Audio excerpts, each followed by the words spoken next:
सफला एकादशी व्रत कथा। महाराज युधिष्ठिर ने पूछा, हे जनार्दन, पौष कृष्ण एकादशी का क्या नाम है? उस दिन कौन से देवता का पूजन किया जाता है और उसकी क्या विधि है? कृपया मुझे बताएं।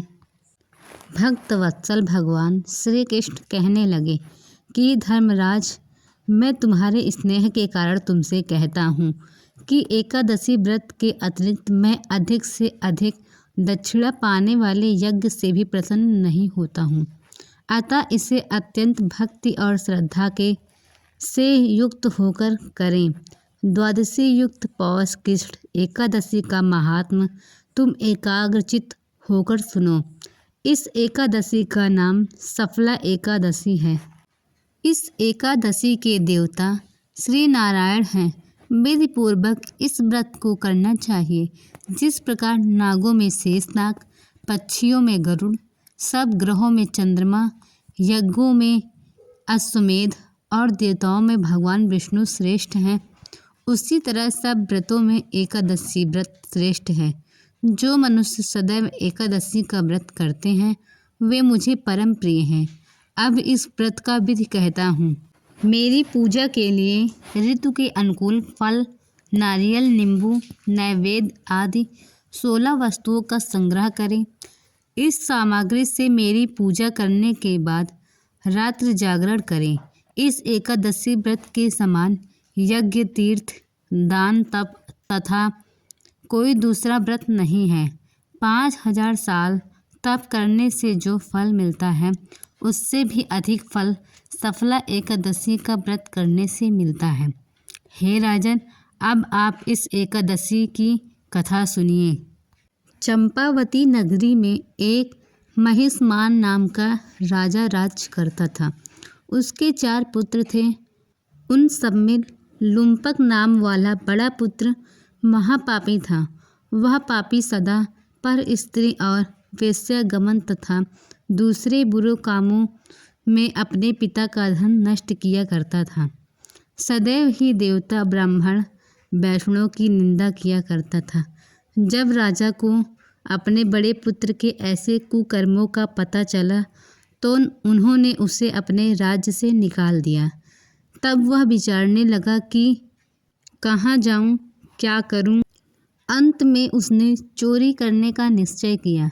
दिन में वह वन में रहता और रात्र में अपने पिता की नगरी में चोरी करता तथा प्रजा को तंग करने और उन्हें मारने का कुकर्म करता। कुछ समय पश्चात सारी नगरी भयभीत हो गई। वह वन में रहकर पशु आदि को मारकर खाने लगा। नागरिक और राज्य के कर्मचारी उसे पकड़ लेते किंतु राजा के भय से छोड़ देते।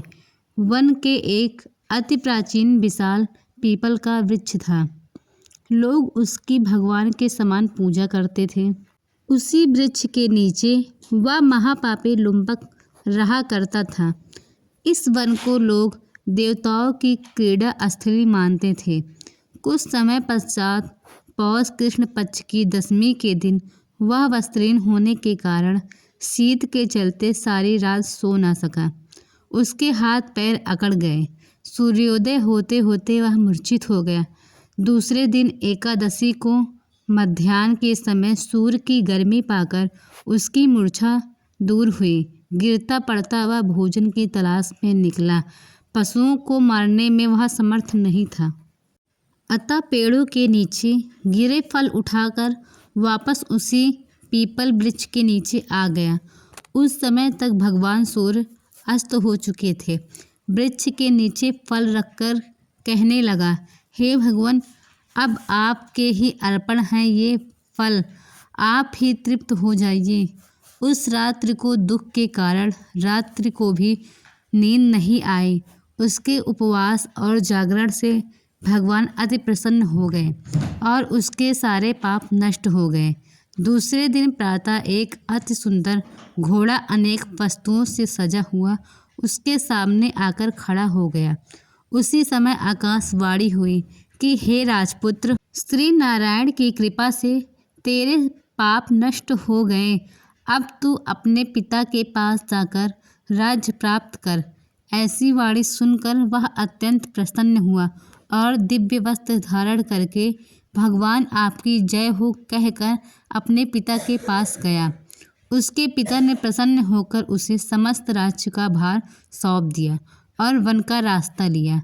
अब लुब्बक शास्त्रानुसार राज करने लगा। उसके स्त्री पुत्र आदि सारा कुटुंब भगवान नारायण का परम भक्त हो गया। वृद्ध होने पर वह भी अपने पुत्र को राज का भार सौंपकर वन में तपस्या करने चला गया और अंत समय में वैकुंठ को प्राप्त हुआ। अतः जो मनुष्य इस परम पवित्र सफला एकादशी का व्रत करता है उसे अंत में मुक्ति मिलती है। जो नहीं करते हैं वे पूंछ और सींग से रहित पशुओं के समान हैं। इस सफला एकादशी के महात्म्य को पढ़ने से अथवा श्रवण करने से मनुष्य को अश्वमेध यज्ञ का फल मिलता है।